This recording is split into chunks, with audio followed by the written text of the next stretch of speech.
Hello folks, only me.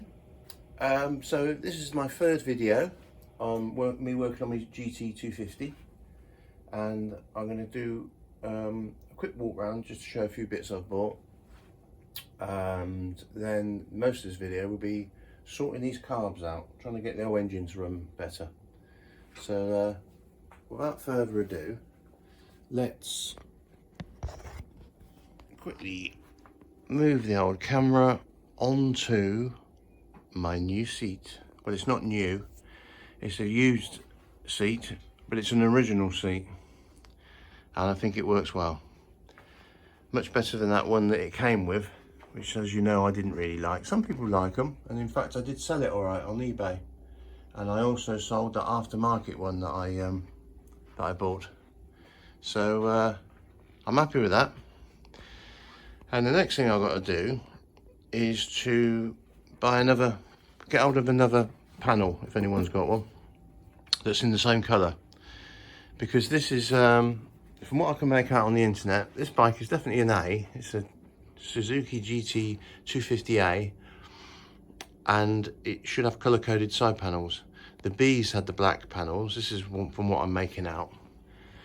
They had the B's had the black panels and the horrible square rear light, amongst other things, I'm sure, but I think it was the same engine with the extra crank bearing. So for this one, I've managed to get one, a used one, because I don't want it brand new, and I also don't want to really paint that black one because it looked too new then. So I've got this used one. It's got a few little scratches and that on it, but it blends in quite well. It's a slightly different colour, but then this tank got repainted by somebody, but I'm happy with that. And the only thing I would like to get is another front mudguard, really, if I ever find one. This will do for now, but it's a pattern one. It's very poorly made, and I think I mentioned it before that there's a stay missing. Maybe one. Actually, it is just one stay, I think. On it. When they got to this age, they just put one stay on the bottom. So that's it, really. I've got a few videos when I was messing around with the carbs, so I'm going to put those together now, and they'll be part of this video. So see you in a second.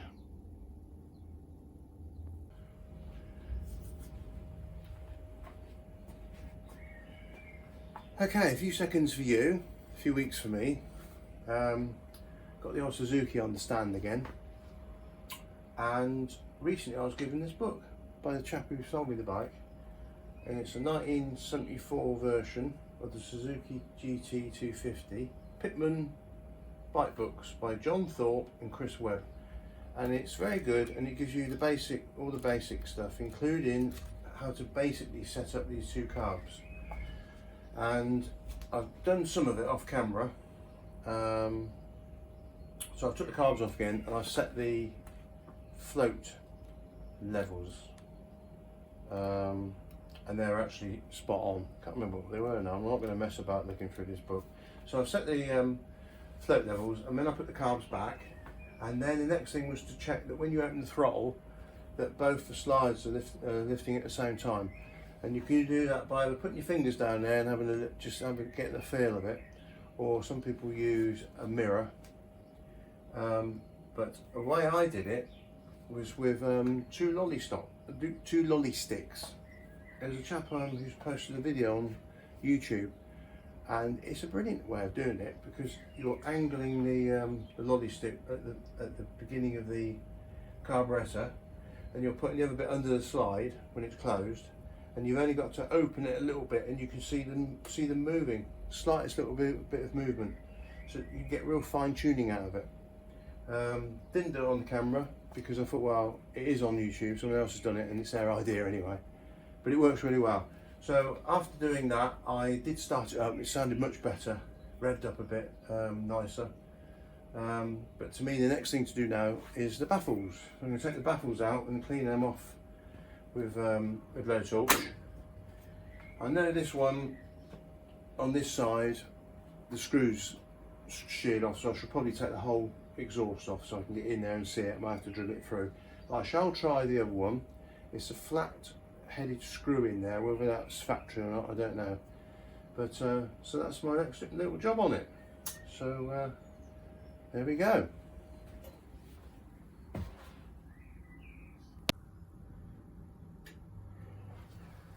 Well, the screw came out all right on the right hand side, but it's a little self-tapper. Whether that's right or not, I don't know. That's what came out of it. So now, get onto this baffle. Oh, here we go. That's so far so good. If they haven't been decoked for ages, they can get stuck in there, but hey, look at this. Well, that looks a bit buggered to me. Don't think that's quite right, which is a shame, because it probably means the rest of it's stuck up in the hole. But I don't know what we can see up there. It does look a bit of a mess. One of the bulkheads in there is lying down. So is it possible someone's fitted this and bent it over, whacked it in? I've had that on a moped before. So there's some baffles they go through, or some bulkheads, and one of them is laying down. But the only way of doing that, in my experience, is you have to cut the back of the exhaust open, straighten them all up, and weld it back again. It's a bit of a shame. So we'll have to look into that, because it ain't no good as it is. And I shall now try also to get this one out. Now this one doesn't seem to have a screw. I thought it was sheared off, but it doesn't actually seem to have one, because where the screw goes in, it's that little hole there, and you can see that's a threaded screw, not for a PK screw. So they've all been messed about with. I'm going to try and pull that out. It should come out, I think. Well, look.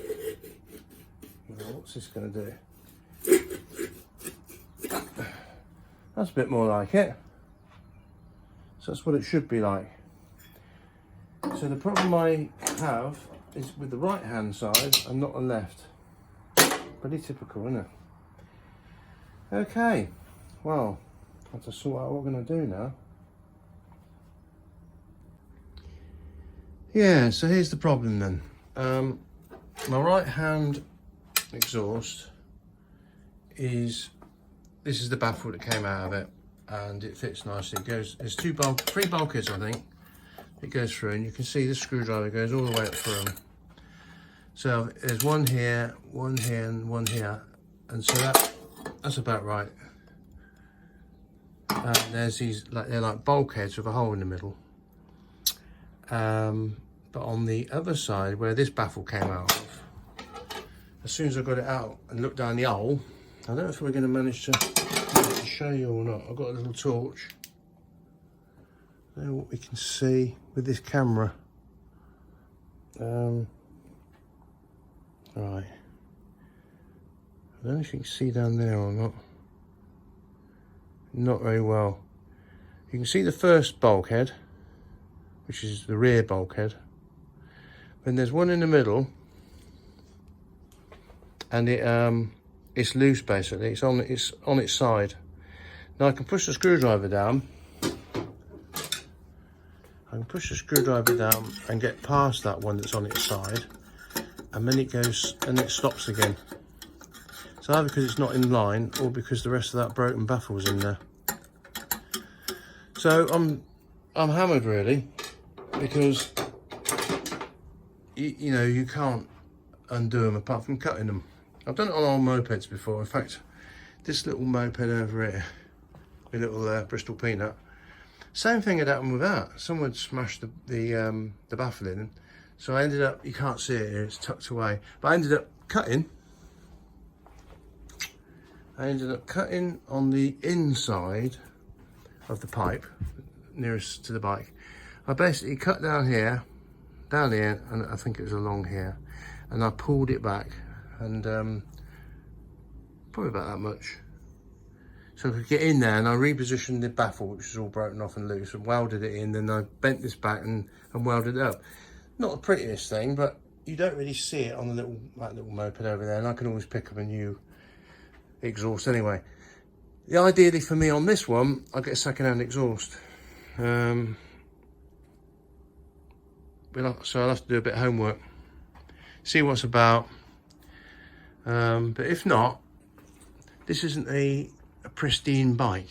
If it's working, I'm happy. It looks tidy enough. And it's a case of, for now, and I'd like to do it, cut this, chop that down there, pry it back, see if I can repair it, get it clamped back, MIG weld it back together as best I can, and go from there. And meanwhile, look for a replacement. But so that's where I am really with this one. I did have to get my, what do you call it, hammer thing. What do you call these? Bloody forgotten though. Because one of these bolts for the exhaust was stuck in there. I can't remember what it's called. God, I'm having a senior moment. Anyway, so that's it for now. I shall carry on working. Well, I figure that this silencer's knackered anyway. And the bulkhead, the first bulkhead, or it's the rear bulkhead really, is kicked over as well. So someone's tried to smash the baffle in, I think. So that's kicked over, but it's still attached at the bottom here. And then this second one that's rattling around is about here, and you can see the spot welds. I think it's those ones, it might be here. But, so what I'm going to do, I'm going to cut this section out. I was going to cut it and then bend it, but I think it's probably better if I cut it and take it as a section that can come out. It might be, as otherwise it might deform it when I'm peeling it back. I think that might have happened on the little NSU actually. It was alright, it's a lot smaller and everything, but it didn't have this in it. So that's what I'm going to attempt. Cut it open and see what we got. But in any case, you know, I can't bugger it up anymore really, because it's buggered. So have a go. Alright, so I've cut down here and here, and maybe a bulkhead here, not too sure. And then I've drilled a little row of holes there. I'm going to use this air saw and see if I can neatly cut that along there. And if that works out, I'll do the same this side. Okay, right.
try this.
There we have it. Hopefully that was on film. So there's my bulkhead that I saw rattling around. There's the end of my baffle. So I don't know what the hell happened. Is this one alright? I can't see. Oh yeah, that one's okay. So dark in there. If I get a get myself a little torch. That one, as I said, I thought that was bent over. You can see that's bent over. This one is okay. Yeah, so I've just got to realign that one and reposition this one, and have to clean all this out and give it a few little tigs in, and then stick this cover back on. Yeah, interesting. And then see how my welding goes. That's always the bit that might let it down, especially with always carbon about. But that's not too bad. I'm glad I found the bits. May just get another one of these, or see how long it is compared with this. So that goes on there. Whether I can do something with the bits, I'm not sure. Okay. Okay, so I think I know what's happened here. I've got the good baffle in there at the moment, and that's lining up. What I've had to do here, I had gloves on, now I'm getting all dirty because I took my gloves off. This baffle here was too far that way, but it was only moving on the outside. So I think what's happened, it's got really carboned up, and someone's took the little screw out for the baffle, and they've tried to pull this out, and it's gripped on there. It's gripped on that bulkhead. They've twisted it and pulled it out, but at the same time they've bent it, because I don't think the baffles, I don't think the bulkheads are welded to the outside of the pipe. There's no, I can't see any spot welds. So I think when they're making them, this half of the pipe has got the baffles. Sorry, I keep calling them baffles, but the bulkheads are spot welded on just to the one side, and when they're put together, and when they're seam welded along here, probably in the machine. So of course, if you've got a lot of carbon on the baffle, it's going to stick and it's going to bend. If you're not careful anyway, it's going to bend the baffle, or rather the bulkhead, out towards the back. And then it all starts happening, and I expect what's happening, he was twisting, pulling, twisting, eventually twisted the whole thing off, and leaving this bit stuck in the middle baffle. which had then been released because he'd been twisting it so much, and that had broken off from spot welds. That is what I think's happened. So what I'm going to do now anyway, I'm going to get my blowtorch and clean these baffles off. I might as well do the bulkheads as well. Burn some of that carbon off and make some smoke outside. There's a bit of a breeze, so I shouldn't upset too many people. We'll see how we go.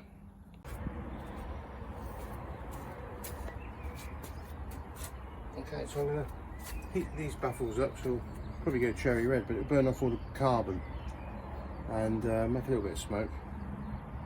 I've got goggles on, I don't know if you can see me or not. I've got goggles on because this does sometimes spit red hot bits of carbon. So let's have a go.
that's it.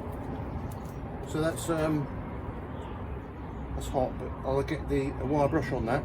It'll just come off as a dust now, and get either a scraper or a wire brush down in the middle there. That's it. That's how I clean my baffles.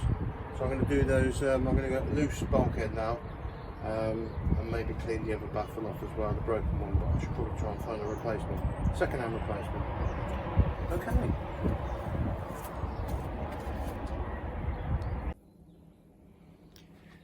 Okay, so here we are.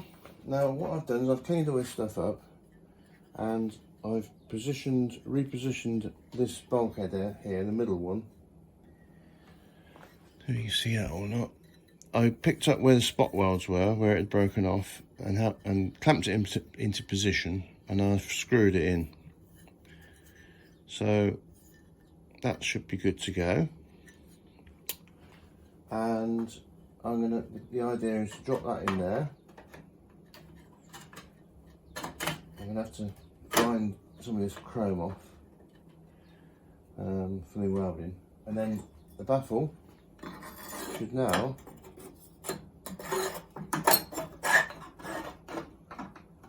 line up all right. There we go.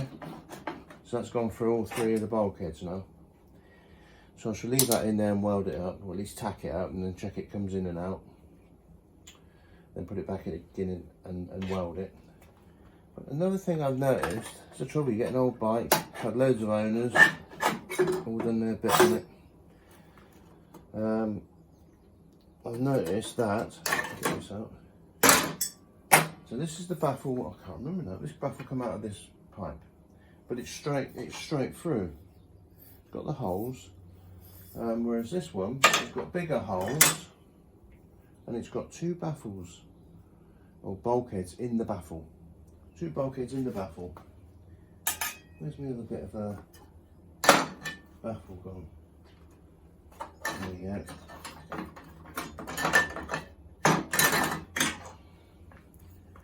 So there's one on this bit, which is broken off, which is there. I don't know if you can see that or not. So you can't look all the way down. And there's another one here. So that kind of makes sense, because the exhaust gas will come through. I mean, it's got to go round, and this is all to do with making it quiet. But if you've got different baffles in there, one's got the bulkheads in it, one hasn't, you're going to get different pressures, back pressures. Now the good thing is, I've got some chap has offered to give me, and even drop it off, a spare baffle. So it'll be interesting to see what that looks like and go from there. But for now, I'm going to try and straighten this out and perhaps weld it up. It may not weld, but I'll give it a go. And then meanwhile, I can use this baffle to sort of repair this exhaust. I will be looking for another exhaust. But I think for now, if we can get this repaired and end up with two baffles the same, be looking good. So we carry on. Right, so I've got it welded up. I've got a baffle in there. Comes out nicely. So that's the one that's straight through, that came out of here. I did weld up this one and ground it down. And so I end up putting this one in here for now, I think. So all the bodgy bits are on one side. So that goes in there, right?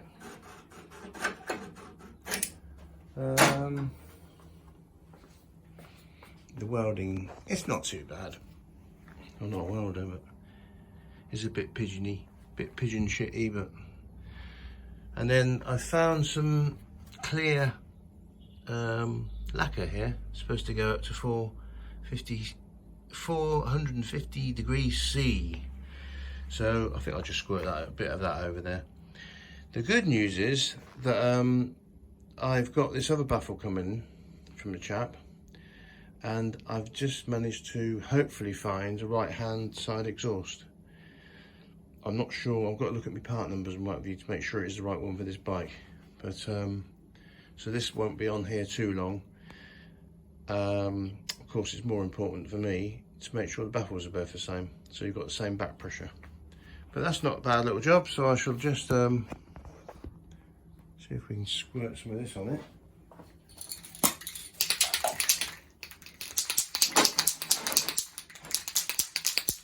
A feed grease stick. It's really just to stop it going rusty wells. But there we go.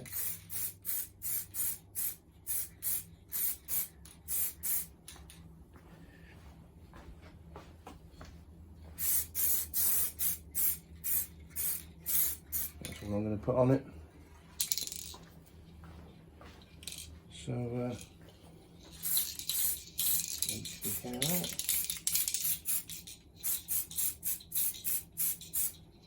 right, that'll do. Another little job done.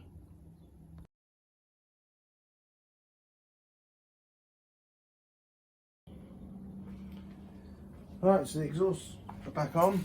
Well, the other side. These kept coming loose. I've just run it actually. Any excuse to start it, it sounds brilliant. These kept coming loose, so I've had to wire lock them because there's these two little clamps here. I think this is a homemade one, and it's not got the serrations on it. What's a Spitfire going past?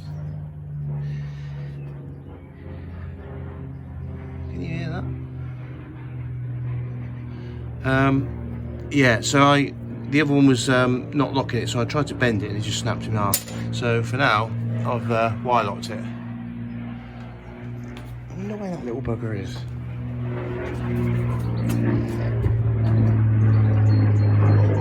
Just missed him. I didn't think he'd be so close. Anyway, there you go. Yeah, so let's start the bugger up.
Listen to those exhausts all day.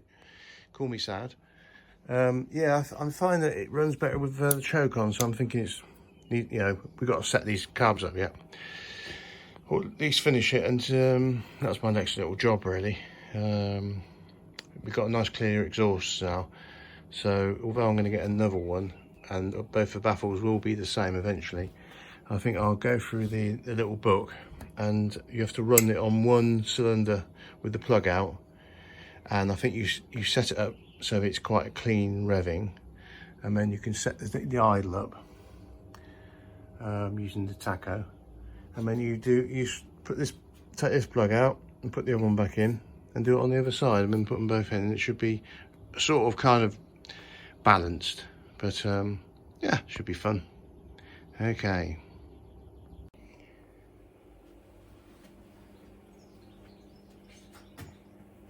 Yeah, so here we are. She's running lovely. So what did I do in the last video? I think I said I set the float levels up and the slides, and since then I've started her up. I know, since I did the baffles, I do these videos every little while. I did the baffles and got the got that right hand silencer working again. They're still odd baffles, but I'm hoping to get another one so we're going to have them both the same. But I thought in the meantime we'll see about this basic setting up. And so I fired her up, got it nice and warm, and then did what they say in this book here by John Thorpe and Chris Webb. You take a spark plug out of one side, and then you fire it up on the remaining cylinder that's got a spark plug on it, and you tweak that carburetor with the mixture screw so that it's running nicely on idle. Now I did have to tweak the idle up. I think I took the idle up to about, I think it's about two or 2.5, I can't remember now. So that it was idling on the one cylinder about 2.5, and then got it running sweet. You know, it was running nicely. It wasn't lumpy or anything on tick over. And then you put the plug back in and take the other plug back out, and you do the same on the other carb. And again, I set it so it's the same revs. So I've got the, if you like, the idle the same on both carbs. And yeah, just did this little jet here so that it was quite smooth running, and then I put the spark plug back in and started running on both of them. Of course it ran a bit high then, but I was able to adjust both the idle screws, which just set the slide, equal amounts until I got a decent idle, which I think was about just over a grand, about 1.3 or something, and revved it up and it sounded all right. Mind you, it did before, you see, when it had that big flat spot. But I took it out on the road and it was a different bike. It pulled away lovely. Reminded me of my old mate's one back in the day. So I was happy with that. So what I'm going to do now, this is the next day. It's a lovely sunny day out there. And I persuaded the camera girl to just give a little video of me going up the road and back, basically. So then I can finish this video. So that's it really. See you in a bit.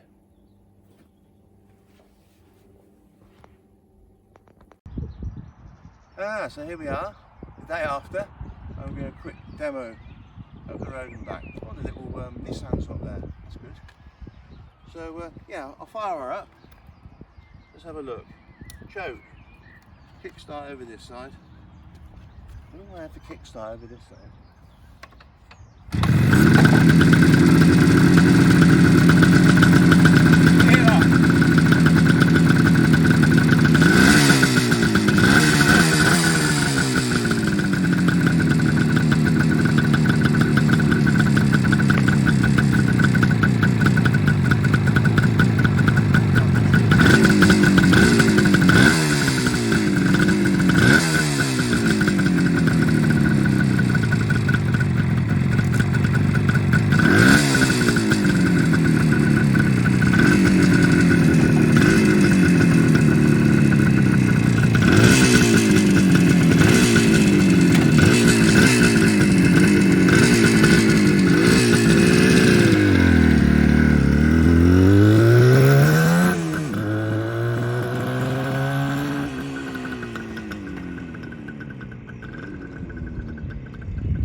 About the same power as one of my mopeds, love. That is not true. I know it isn't true. It's lovely. I know it is, but it's not true. I can't even. 4,000 revs, and she just wants to go. Yeah. I wanted to come down here and pop a wheelie. But I thought one thing I'm never any good at popping wheelies and I'd probably fall off. And secondly, it would probably reduce your chance of ever letting me keep it. So we didn't do a wheelie. But hey, it's just lovely, isn't it? So As I said, dog with two tails. I'll put it on the side stand. So I'll fall over. But so I've got a few things more to do on it, but I'm so pleased with that. I mean, obviously, got to get it insured and put the proper plate on it, and get to see how it really runs. But you know, I feel well confident. Where's me at? Don't want to burn my head. So yeah, I think I mentioned before, I've got to have a look at this wheel, take the back wheel out, clean it up a bit, put the tyre on the right way around. I've got an oil leak. When it's on the side stand, it leaks worse than on the side stand. It leaks worse than if it's on the centre stand. I think the oil's coming out of the seal for the gear shift. That's what I'm hoping, because that should be quite an easy job to pop it out and put a new one in. But yeah, so that's the latest video on my on Susie. She's got a name, and yeah, dog with two tails. Was it two dicks? I can't remember now. Okay. I'm going to say what I have to say these days is bye for now.